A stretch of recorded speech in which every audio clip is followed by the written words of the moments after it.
Welcome to commoner library. నా పేరు కళ్యాణ్ దిలీప్ సుంకర. ఈరోజు మనం క్లుప్తంగా తెలుసుకునేటువంటి ప్రయత్నం చేద్దాం. 6 నెలలుగా ఆంధ్ర రాష్ట్రంలో ఆంధ్రప్రదేశ్ రాష్ట్ర ముఖ్యమంత్రి వర్యులు శ్రీ వైఎస్ జగన్మోహన్ రెడ్డి గారు తీసుకున్నటువంటి కీలకమైన నిర్ణయంపై చర్చాగోష్ఠులు, చర్చా వేదికలు, చాలా ఉధృతమైనటువంటి విమర్శల నడుమ ఖచ్చితంగా అమలు చేయాలని చేసినటువంటి ఆయన ఉక్కు ప్రయత్నం హైకోర్టులో కొట్టివేయబడడం, తర్వాత దాన్ని ఛాలెంజ్ చేస్తూ సుప్రీంకోర్టుకు వెళ్ళడం కూడా మనం చూసాం. అదే తెలుగు పాఠశాలలో లేదా ప్రభుత్వ తెలుగు ఉన్నత పాఠశాలలు ఇప్పటిదాకా ఏదైతే మనం చెప్పుకుంటూ ఉన్నాం వాటిల్లో ఇంగ్లీష్ మీడియం యొక్క ముఖ్యత, ఇంగ్లీష్ మీడియం యొక్క ఖచ్చితత్వం, అంటే ఖచ్చితంగా ఇంగ్లీష్ మీడియంలోనే అక్కడ పాఠ్యాంశాలు ప్రబోధించాలి, ఇంకా తెలుగు మీడియం అనేటువంటిది ఉండదు, ఖచ్చితంగా ఇంగ్లీష్ మీడియంలోనే ఉండాలి అనేటువంటి ఒక గవర్నమెంట్ ఆర్డర్ జీవో ఏదైతే ఇష్యూ చేశారో దాని గురించి అసలు క్లుప్తంగా ఏది వాస్తవం ఏది అవాస్తవం అంటే మనం ఎప్పుడు కూడా ఒక అంశానికి సంబంధించి పాజిటివ్ సైడ్ తీసుకునే వాళ్ళు ఉంటారు, నెగిటివ్ సైడ్ తీసుకునే ఉంటారు. వాళ్ళ అభిరుచులకు అనుగుణంగా వాళ్ళ ఫెయిత్ సిస్టమ్, నేను ఎప్పుడు ఫెయిత్ సిస్టమ్ అనేటువంటి పదాన్ని ఎందుకు విరివిగా వాడతానంటే మనందరం కొట్టుకునేది మనుషులతో మనుషులం కాదు, ఆలోచనలతో, నమ్మకాలతో. అంటే మన ఆలోచన ఇంకొక ఆలోచనతో పొంతన కుదరపోవచ్చు, మన నమ్మకం ఇంకొక నమ్మకంతో పొంతన కుదరపోవచ్చు. అది మతం అవ్వచ్చు, కులం అవ్వచ్చు, అది మనం ఇష్టపడేటువంటి రాజకీయ పార్టీలు అవ్వచ్చు, గట్టిగా మాట్లాడితే ప్రాంతాలు అవ్వచ్చు. మనుషులు కొట్టుకోవడం పెద్ద కారణాలు అక్కల్లా. ప్రతి దాంట్లో సుపీరియారిటీ కోసం మనం ప్రయత్నం చేస్తాం. మనదైన నమ్మకం ఇతరుల కంటే ఉన్నతమైనది అని చూపించుకునే ప్రయత్నం నిత్యం జరుగుతూనే ఉంటుంది. మన సినిమా హీరో ఇంకో సినిమా హీరో కంటే బాగా చేస్తాడు, అది మన నమ్మకం కదా. ఆ నమ్మకాన్ని నిజం చేయడం కోసం నిర్విరామంగా మనం ప్రయత్నిస్తూనే ఉంటాం. మన మతం ఇంకో మతం కంటే ఉన్నతమైంది, మన రాజకీయ పార్టీ, మనం నమ్ముకున్న రాజకీయ నాయకుడు అందరికంటే తోపుతూ అనుకోకపోతే మనం బతకలేం. ఎందుకంటే మన ఫెయిత్ సిస్టమ్ అక్కడ, మన బిలీఫ్ సిస్టమ్ అక్కడ ఛాలెంజ్ చేయబడుతుంది. సో అందుకని ఏ అంశం మీదైనా 2 వర్గాల్లో ఉన్న మేధావులు, తెలివైన వాళ్ళు కూడా వాళ్ళ బిలీఫ్ సిస్టమ్కి అతీతంగా ఆలోచించే వాళ్ళు అతి కొద్ది మంది ఉంటారు, అంటే న్యూట్రల్ స్టాండ్ తీసుకుని. మనం ఎలాగ అంత ఉన్నతమైన ఆలోచనలకు వెళ్ళలేం. కానీ అసలు 2 సైడ్స్, ఒకటి తెలుగు మీడియం ఉంచాలి ఖచ్చితంగా, లేదు ఇంగ్లీష్ మీడియమే పెట్టాలి అనేటువంటి వీళ్ళిద్దరు వాదనలో పసంతో సామాన్యులకి, నిత్య వృత్తులు చేసుకునే వాళ్ళకి, ఇది నేను మళ్ళీ చెప్తున్నా, ఛానల్ మేధావులకు సంబంధించిన ఛానల్ కాదు. ఇప్పుడు మేధావులు కొంతమంది వచ్చి దీని మీద రీసెర్చ్లు చేసి థీరీల మీద థీరీలు, థీసిస్ల మీద థీసిస్లు, పేపర్ ప్రజెంటేషన్లు ఇమ్మన్నారు ఇక్కడ నన్ను. నేను ఇప్పుడు ఎన్ని చెప్పుకుంటూ రావడం వల్ల ఒక ఆటో తోల్తా ఈ వీడియో వినేటువంటి మిత్రుడికి ఇయర్ ఫోన్స్ పెట్టుకుని, లేదా ఒక షాప్లో తన పనంతా చేసుకుని ఒక 10 నిమిషాలు 15 నిమిషాలు సేద తీరదామని షాప్లో కూర్చొని చూసే మిత్రుడికి నేను చెప్పే థీసిస్లు, ఆక్స్ఫర్డ్ లాంగ్వేజ్లతో ఉపయోగం ఏమి ఉండదు.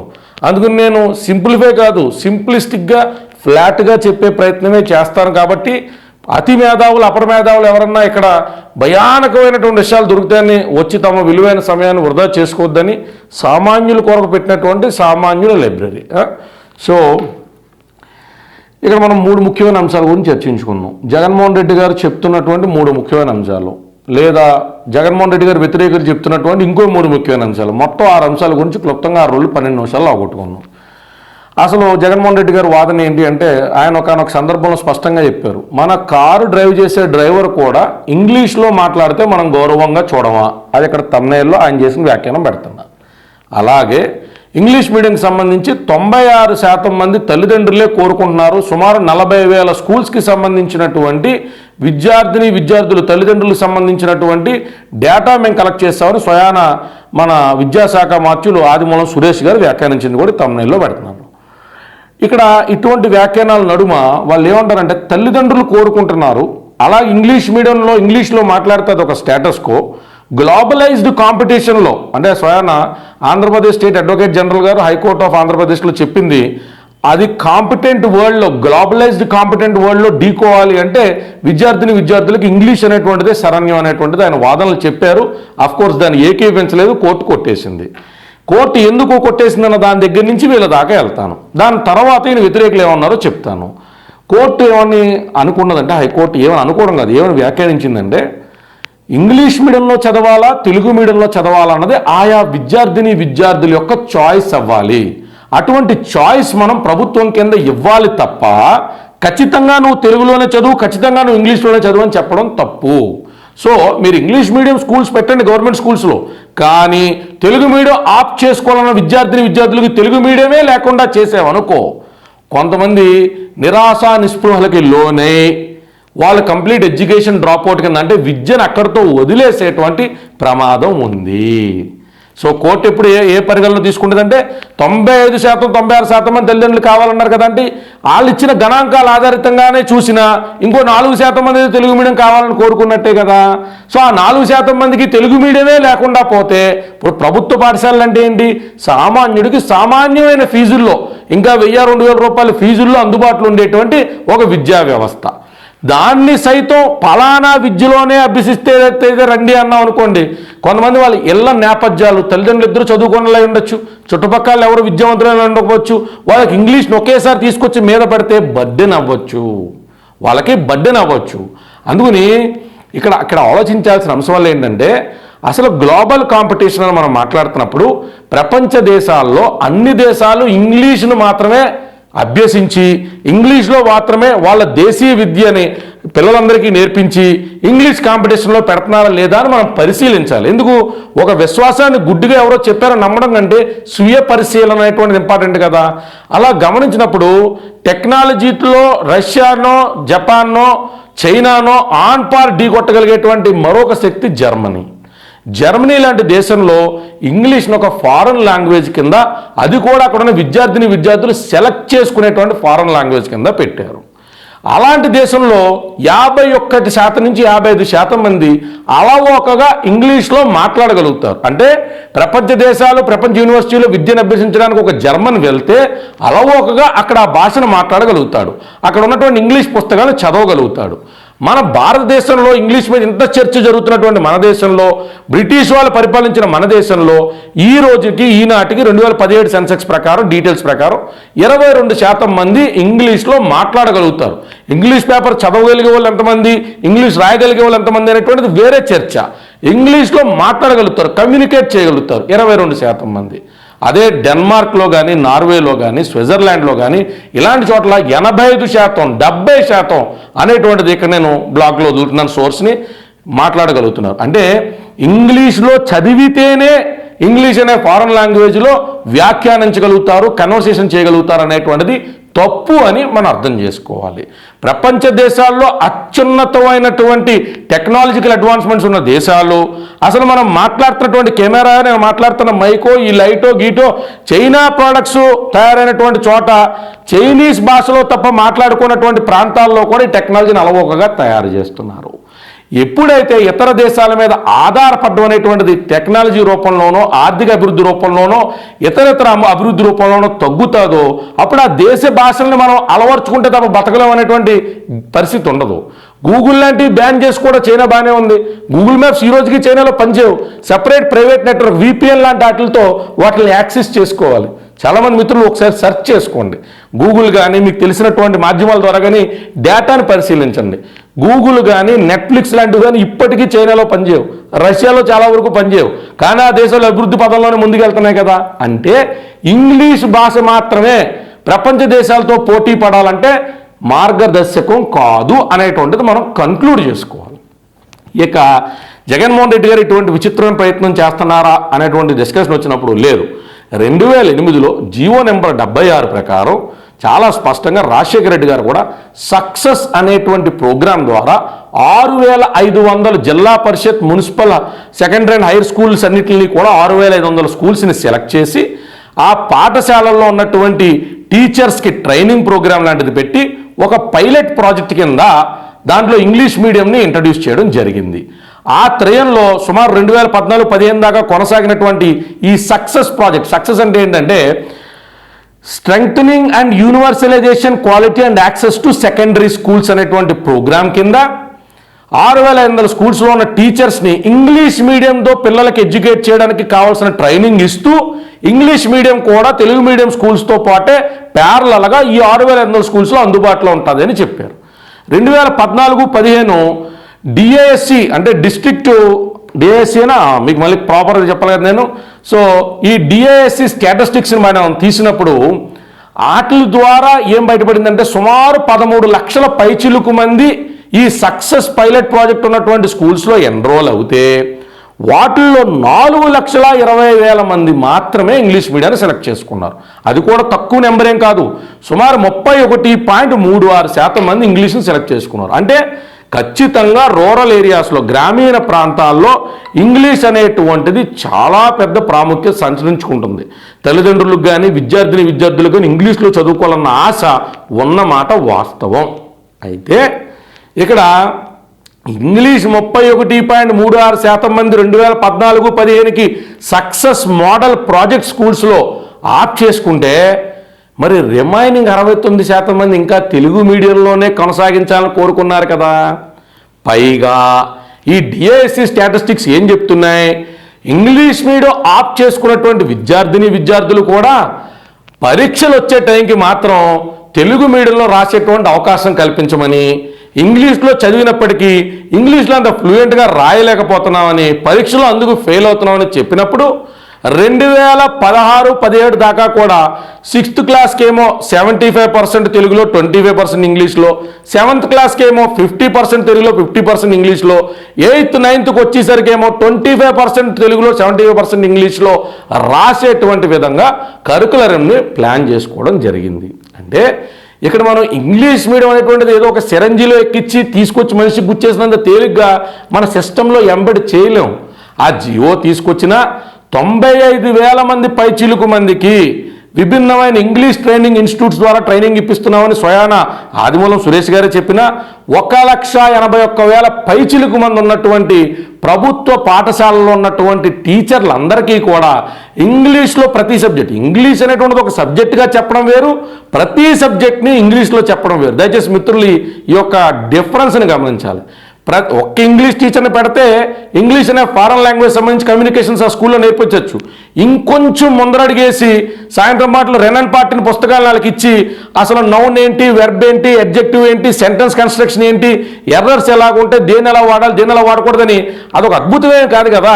ఆ లాంగ్వేజ్లో కమ్యూనికేట్ చేయడానికి సంబంధించి ఈజు వజు దట్లు ఎలా పడితే అలా ఎందుకు వాడకూడదు, గ్రామాటికల్ మిస్టేక్స్ రాకుండా ఎలా ప్రొనౌన్స్ చేయాలి, ప్రాపర్ ప్రొనౌన్సియేషన్ అంటే ఏంటనేటువంటిది ప్రతి సంవత్సరం మన 6వ తరగతి నుంచి 10వ తరగతి దాకా చెప్పిన ఇంగ్లీష్లో చాలా బాగా మాట్లాడేటువంటి పిల్లలు కూడా ఉన్నారు. ఖచ్చితంగా ఇంగ్లీష్ మీడియంలో మొత్తం అన్ని సబ్జెక్టులు చదివితే ఇంగ్లీష్ వస్తుందని కాదు. సో ఇక్కడ దీన్ని మనం అర్థం చేసుకోవాల్సిన అంశం ఏంటంటే, 2 అతిపెద్ద ఛాలెంజెస్ ఉంటాయి ఇంగ్లీష్ మీడియం తీసుకురావడానికి. ఇప్పుడు దాకా డిగ్రీల వరకు, పీజీల వరకు తెలుగు మీడియంలో అభ్యసించినటువంటి టీచర్లే కదా డిఎస్సీలు రాసో, ఇంకోటి రాసో, బీఈడీలు చేసో ప్రభుత్వ పాఠశాలలో ఉద్యోగాలు కొట్టుకుని ఉద్యోగాలు పిల్లలందరూ కూడా చెప్తూ ఉంటారు. వీళ్ళందరినీ ప్రతి లాంగ్వేజ్ని, ప్రతి సబ్జెక్ట్ని ఇంగ్లీష్ లాంగ్వేజ్లో చెప్పాలి అన్నప్పుడు ఎనార్మస్ అమౌంట్ ఆఫ్ ట్రైనింగ్ కావాలి. ఆ ట్రైనింగ్ అంతా కూడా గ్రౌండ్ ప్రాపర్గా అవ్వాలి. ఏ దేశాలు ఇలాంటి ప్రయోగాలు చేయలేదంటే, సౌత్ ఆఫ్రికాలో ఫ్రెంచ్ ఉంటుంది, స్పెయిన్ ఉంటుంది, ఇంగ్లీష్ ఉంటుంది. సౌత్ ఆఫ్రికన్ లాంగ్వేజ్ తప్ప ప్రపంచంలోని అన్ని దిక్కుమాల లాంగ్వేజ్లో అక్కడ ప్రబోధిస్తారు. వాళ్ళు ఏమన్నా అద్భుతాలు చేసేసారా? వాళ్ళు ఏమన్నా అత్యద్భుతాలు చేసేసి గ్లోబలైజ్డ్ కాంపిటీషన్లోకి వెళ్ళిపోయారా? అంటే ఇంగ్లీషు ప్రపంచంలో మనుగడలో ఉన్నటువంటి గ్లోబలైజ్డ్ భాషలు మాత్రం నేర్చేసుకుంటే ఏదో కాంపిటీషన్లోకి వెళ్ళిపోతామని కాదు. బేసిక్ ఎడ్యుకేషన్ ఇన్ఫ్రాస్ట్రక్చర్ అనేటువంటిది ఓవరాల్గా మారాలి. అంటే ఏదో ఇప్పుడు ఫేస్ లిఫ్ట్కి సంబంధించిన ఎవరిని విమర్శించదలుచుకోవాలా, గోళ్ళకి పెయింట్ లేస్తేనో లేకపోతే మనం సింక్ బేసిన్లు మారుస్తేనో ఆ ఆధునీకరణ ఎవ్వరం వద్దనో, ఖచ్చితంగా అది ఆహ్వానించాలి. నేను ఇక్కడ కొన్ని తమ్నేల్స్ పెడుతున్నాను. నేను జగన్మోహన్ రెడ్డి గారు కొన్ని పైలట్ ప్రాజెక్ట్ కింద కొన్ని ప్రభుత్వ కళాశాలకి ఫేస్ లిఫ్ట్ ఇచ్చారు. ఆయన డోర్లు ఊడిపోయిన బాత్రూమ్లు షింకులు అన్నీ పెట్టారు. కానీ వీటిలన్నిటితోనూ కాన్ఫిడెన్స్ ఖచ్చితంగా వస్తుంది పిల్లలు. కానీ ప్రభుత్వ పాఠశాల కూడా బాగుంటాయని సామాన్యత దిగువ మధ్యతరగతులు కూడా అప్పులు చేసి ఓన్లీ ప్రైవేట్ స్కూల్స్కే కాకుండా ప్రభుత్వ పాఠశాలకు పంపించేటువంటి అవకాశం ఉంటుంది. ఎప్పుడైతే చూడడానికి బాగుంటుందో, ఆడపిల్లలకి టాయిలెట్స్ ఇవన్నీ బాగుంటాయో ఖచ్చితంగా పంపించాలనుకుంటారు. అయితే వీటితో మాత్రమే క్వాలిటీ విద్య, అత్యున్నతమైన విద్య పిల్లలకు అభ్యసిస్తుందని కాదు. ఇది ఓవరాల్ డెవలప్మెంట్ మీద ఆధారపడి ఉంటుంది. ఎడ్యుకేషన్ సిస్టమ్ ఓవరాల్ డెవలప్మెంట్ మీద ఆధారపడి ఉంటుంది. ఎక్కువ దీన్ని సాగతీయకుండా నా ఉద్దేశాన్ని స్పష్టంగా ఏం చెప్పాలనుకుంటా అంటే, మనందరం కూడా తెలుగులో చాలా పదాలు చూసినప్పుడు ఆశ్చర్యపోతాం. మనలో ఎంతమందికి దృక్కోణం, దృక్పథం, మందాకిని ఇలాంటి పదాలు తెలిస్తే మనకి?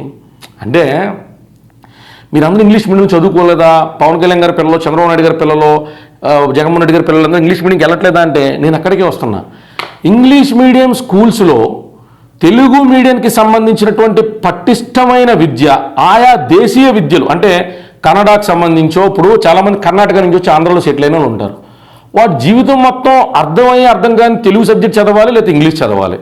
లేదా మహారాష్ట్ర నుంచి వస్తారు. వాడు జీవితాంతం కూడా అర్థమైన తెలుగు చదవాలి, ఇక్కడ ఆంధ్ర లేదా ఇంగ్లీష్ చదవాలి. ఎందుకు దేశం మొత్తం కూడా ఇంగ్లీష్ మీడియం స్కూల్స్లో అధికారికంగా గుర్తించబడ్డటువంటి 22 తెలుగు లాంగ్వేజెస్కి సంబంధించి పటిష్టమైన విధానంలో కూడా విద్యా బోధన జరగాలి అని ఎందుకు ప్రైవేట్ స్కూల్స్కి మనం చెప్పమో నాకు అర్థం కాదు. ఇప్పుడు మనం చాలామంది మంత్రులు చూస్తాం ఇరు తెలుగు రాష్ట్రాల్లో, వాళ్ళు తెలుగు మాడుతున్నారో, తమిళం మాడుతున్నారో, ఉర్దూ మాడుతున్నారో, తెలుగు అసలు మనకు అర్థం కాదు. అంటే తెలుగు భాషని స్పష్టంగా వ్యాకరణించలేనటువంటి దుస్థితికి ఎందుకు వచ్చాం? నేను చిన్నప్పటి నుంచి మాంటిసరీ పబ్లిక్ స్కూల్ ఇంగ్లీష్ మీడియంలో చదువుకున్నా. ఇంగ్లీష్ మీడియంలో చదువుకున్నా ఏ రోజు మా స్కూలు తెలుగు టీచర్ విషయంలో కాంప్రమైజ్ అవ్వాల. భగవంతుడి దయ వల్ల ఇవాళకి మాకు ఆ వ్యాకరణం వచ్చినా, తెలుగు పదాలను స్పష్టంగా ఉచ్చరించగలుగుతున్నా, అచ్చులేంటో హల్లులేంటో మేము చెప్పగలుగుతున్నా, ఇవాళకి 10వ తరగతిలో చదువుకున్నటువంటి ఆమందాకిని యాత్రి వేలు వల్ల పద్యాలు మేము వల్లిస్తున్నా, ఇవాళకి వేమన శతకాలు మేము చదువుకోగలుగుతున్నా, సరదాగా ఎవరితోనో చర్చా గోష్ఠి వచ్చినప్పుడు చక్కటి తెలుగులో మేము మాట్లాడగలుగుతున్నా, అది మాకు మా స్కూల్ ఇచ్చినటువంటి గిఫ్ట్ అనుకుంటాం. మనం గవర్నమెంట్ స్కూల్స్ని ఆధునీకరణ అనేటువంటి పేరిట ఇంగ్లీష్ మీడియం తీసుకొచ్చి పెట్టాలనేటువంటి శ్రద్ధ ఎంత చూపెడుతున్నామో, ప్రైవేట్ స్కూల్స్లో కూడా ఖచ్చితమైనటువంటి తెలుగు అభివృద్ధి మన రాష్ట్ర భాష అది. బాగా సంపాదించిన వాళ్ళందరినీ అడగండి, బాగా డబ్బులు సంపాదించేసి, కోట్లు సంపాదించేసి, బెంట్లీలు, ల్యాంబోగినీలు, అసలు ఒకటి కాదు రోల్స్ రాయిల్స్ కూడా కొనేసుకున్న తర్వాత సొంత గ్రామాలకు వెళ్ళాలనుకుంటారు, వాళ్ళ పుట్టిన పల్లెటూళ్ళు వెళ్ళాలనుకుంటారు. ఎన్నేళ్ళు అమెరికాలో వచ్చినా, ఆస్ట్రేలియాలో వచ్చినా ఆ ఊరు వచ్చి ఆ భాషలో మాట్లాడుతున్నప్పుడు, ఆ యాసలో మాట్లాడుతున్నప్పుడు వాళ్ళకి ఒక అలవోకికమైన ఆనందం ఉంటుంది. ఎందుకు? ఎంత ఉన్నత స్థానాలకు వెళ్ళిపోయినా అమెరికా లాంటి చోట ఇప్పటికీ తానాలాంటి సభలు ఎందుకు పెట్టుకుంటున్నాం, ఆటలాంటి సభలు ఎందుకు పెట్టుకుంటున్నాం, బాటాలాంటి సభలు ఎందుకు పెట్టుకుంటున్నాం, ఆప్తాలాంటి గ్రూపులు ఎందుకు పెట్టుకుంటున్నాం? ఎక్కడికి వెళ్ళినా మన మాతృభాషలో మనం మాట్లాడుకున్నప్పుడు వచ్చే ఆనందం, మనం చెప్తున్నటువంటి సోకాల్డ్ గ్లోబలైజ్డ్ కాంపిటీషన్ ఉండొచ్చు, ఉండకపోవచ్చు. 40,000 పైచీలకు ఉన్న ఎంఎన్సీలే మన దేశ భవిష్యత్తు మొత్తాన్ని తిరగరాసేవు. ప్రపంచ దేశంలో ఉన్నటువంటి టెక్నాలజీ మొత్తాన్ని ఇంగ్లీష్లో చదివేసుకున్న వాళ్ళందరూ అవపోసన పట్టేయట్లేదు. గుండెల మీద చేసుకుని చెప్పండి, ఇంగ్లీష్ మీడియంలో చదివి వీడియో చూస్తున్నటువంటి మిత్రులు ఎంతమంది ఎన్నిసార్లు ఇంగ్లీష్ను వాడారో చెప్పండి.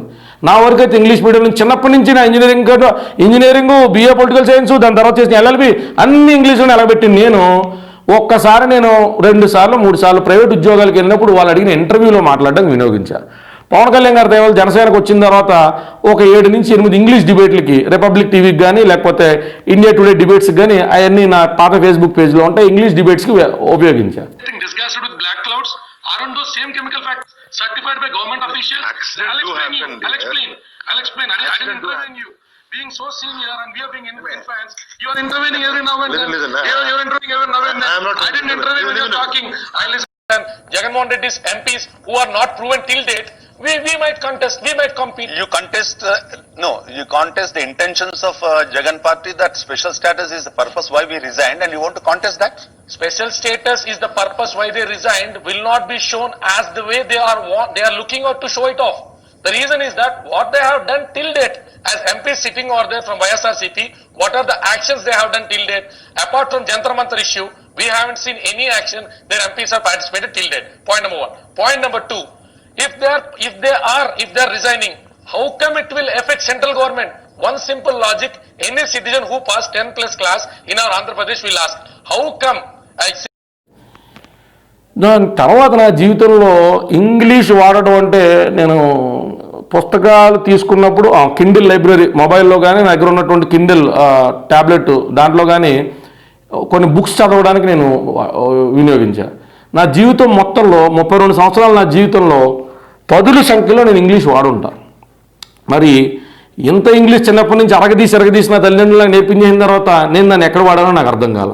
నా రాజకీయ ప్రయాణంలో కానీ లేకపోతే నా జీవితంలో ఏదైనా కంపెనీ పెట్టిన ఏదైనా 4 రూపాయలు సంపాదించినప్పుడు కానీ ఎక్కడైనా నాకు తెలుగు ఉపయోగపడ్డది, తప్పితే హిందీ ఉపయోగపడ్డది. ఇంగ్లీష్ నేను చాలా అరుదుగా వాడడం, అరుదుగా వినియోగించడం నేను చూశాను. అంటే తెలుగు మీడియం నుంచి వచ్చిన వాళ్ళకి ఇంగ్లీష్ పట్ల ఉండేటువంటి అపోహ ఏంటో నాకు తెలియదు, కానీ అది జనాలు నేర్చుకోవాలంత పెద్ద బీభత్సమైన భాష కాదు, అదేమి చైనీస్ కాదు. అసలు గట్టిగా మాట్లాడితే మనం మలయాళం నేర్చుకోవడానికి ఇబ్బంది పడాలి, కానీ ఇంగ్లీష్ నేర్చుకోవడానికి ఇబ్బంది పడక్కల్లా. అటువంటి ఇంగ్లీష్ మీద నిజంగానే 6th క్లాస్ నుంచి 10th క్లాస్ వరకు ప్రభుత్వ కళాశాలల్లో ఒక చక్కటి సెక్షన్ పెట్టి దాని మీద క్లియర్ ఎడ్యుకేషనల్ ఇన్స్ట్రక్షన్స్తో మ్యాండేటరీ చేస్తూ తీసుకెళ్తే ఆ ఫారెన్ లాంగ్వేజ్ అనేటువంటిది అర్థమవుతుంది. అసలు చదివేటువంటి పదాలు మనం గట్టిగా మాడుకుంటే మనమే ఫారెన్ అమ్మాయిని పెళ్లి చేసుకోం, ఫారెన్లో స్థిరపడం, దాంట్లో ఉన్నటువంటి స్పష్టమైన పదాలు స్పష్టమైన వ్యాకరణాలు మనం నేర్చుకోకల్లా మనం కన్వర్సేషన్ చేయడానికి కావాల్సిన ఇంగ్లీషు మనకు సరిపోతుందని నేను అనుకుంటున్నాను. అయినప్పటికీ ప్రభుత్వం ఆ చొరవ తీసుకోవడాన్ని అభినందించాలి. కాబట్టి ప్రభుత్వాన్ని మనం ఏమని అభినందించాలంటే మంచి పటిష్టమైనటువంటి ఇంగ్లీష్ మీడియం స్ట్రీమ్ని పెట్టండి సార్. ఒక మార్గాన్ని కావాల్సిన ఆ మార్గంలో ప్రయాణం చేస్తారు. తెలుగు మీడియాన్ని కంప్లీట్గా గొంతు నొక్కేయద్దు అని మాత్రమే ఇక్కడ సమస్య. ఎందుకంటే తెలుగు మీడియం అనేటువంటిది ఒక ఆప్షన్ కింద ఉండాలి. టీచర్లు అవ్వచ్చు, విద్యార్థులు అవ్వచ్చు, తెలుగులోనే బోధించాలనుకున్నటువంటి మహనీయమైన టీచర్లు ఉంటారు. సబ్జెక్ట్ మీద పూర్తి అవగాహనలో ఉంటారు. వాళ్ళు తెలుగులో బోధించడానికి ఇష్టపడతారు, వీళ్ళు తెలుగులో నేర్చుకోవడానికి ఇష్టపడతారు. ఇటువంటి సెక్షన్ని మనం మొయ్యలేని బడ్డెన్ కింద పెట్టకుండా ఆ స్ట్రీమ్ ప్రభుత్వానికి అదనపు భారం అయినప్పటికీ ఆ స్ట్రీమ్ని మనం మెయింటైన్ చేయడం అనేటువంటిది ముఖ్యమేమో. అలాగే కేంద్ర ప్రభుత్వం తీసుకొచ్చినటువంటి నూతన విద్యా విధానం మీద కూడా మరింత స్పష్టమైనటువంటి సమాచారాన్ని సేకరించి మీ అందరికీ రేపే మరొక వీడియో విధానంలో తీసుకొచ్చే ప్రయత్నం చేస్తాను. 10+2 ఇయర్ సిస్టమ్ని 5+3+3+4 కింద ఎందుకు తీసుకొచ్చారు, అలాగే క్లాస్ 6 వరకు కానీ క్లాస్ 8 వరకు కానీ అంటే 6వ తరగతి 8వ తరగతి వరకు కనీసం విద్యాబోధన అనేటువంటిది ప్రాంతీయ భాష, ఆయా ప్రాంతాల్లో ఉన్నటువంటి స్థానిక భాషలో బోధించాలనేటువంటిది కేవలం ప్రభుత్వ స్కూల్స్కేనా లేదా ప్రైవేట్ పాఠశాలకు కూడా వర్తింపజేస్తారనేటువంటి ఒక ఇన్ఫర్మేషన్ని నేను సేకరించిన తర్వాత ఖచ్చితంగా మీ అందరి ముందుగా కూడా వీడియో చేయడం జరుగుతుంది. నేను ఇందాక నా వీడియోలో కూడా చెప్పాను, నేను చాలా స్పష్టంగా చెప్పాను. ప్రైవేట్ స్కూల్స్కి సంబంధించినటువంటి ఆధునీకరణ కూడా చేయాలి. ఏదో పెద్ద పెద్ద భవంతులో, బిల్డింగులో, బస్సులో, బొలారాలో ఈ కాదు కదా ఆధునీకరణ. అక్కడ బోధన జరుగుతున్నటువంటిది ఆ ప్రాంతంలో ఉన్న స్థానిక భాష మీద కూడా చక్కటి పటుత్వం వచ్చేటువంటి దాన్ని